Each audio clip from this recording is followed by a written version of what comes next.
வாழ்ந்தால் இப்படி வாழணும். நம்மளோட ஆராய்ச்சி பற்றி மயிலம்படி பாய்ஸ் உண்ட உணவு உருக்க இடம் எல்லாம் இலவசம். காலையில் ஃபீடு போட ஆரம்பித்தாச்சு. கலக்கிட்டு இருக்கும்போது கிட்ட வந்துட்டானுங்க. அவ்வளோ ஆர்வமாக இருக்கானுங்க. முதல்ல நம்ம பட்டிக்கு வந்து பார்த்திங்கன்னா 20 நாள் ஆச்சு. நம்மளோட ஆராய்ச்சி பாய்ச்சி மயிலம்படி பாய்ஸு ஆரம்பத்தில் நம்ம கள்ளக்கொடி தீவனம் கொடுக்கும்போது பார்த்திங்கன்னா ஒரு 2-3 நாள் கழிச்சல் இருந்துச்சு. சாணியாக போனாங்க. இப்போ வந்து நம்ம கொடுக்கக்கூடிய ஃபீடுக்கு பசுந்தீவனம், உலர் தீவனம், அடர் தீவனம் எல்லாத்துக்கும் நல்லா சூப்பராக செட் ஆகிட்டாங்க.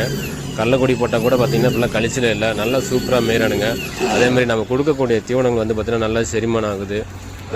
நல்ல ஒரு நம்ம கண் கூட பார்க்க முடியுது. ஆடு நல்லா சாப்பிடுது, ஆடு ஆரோக்கியமாக இருக்குது. நம்ம வந்து ஆட்டுக்கு தீவனத்தொட்டி செஞ்சு கொடுத்துட்ருக்கோங்க. எஸ்எஸ் ஸ்ட்ரீட்டில் 4, 6, 8, 10 அடி. அதேமாதிரி கொம்பு உள்ள ஆடு, கொம்பு பெருசாக உள்ள ஆட்டுக்கு தகுந்த மாதிரி நம்ம எம்எஸ்எஸ் பார்சல் சர்வீஸ் மூலம் நம்ம எல்லா ஊருக்கும் அனுப்பி கொடுத்துட்ருக்கோம். அதே எஸ்எஸ் ஸ்ட்ரீட் தீவனத்தொட்டியில் உங்கள் பைப் அதாவது தண்ணி கீழே போகிற மாதிரி பைப்பு வச்சு நம்ம வெல்டிங் பண்ணி கொடுக்குறோம். தேவைப்படுறவங்க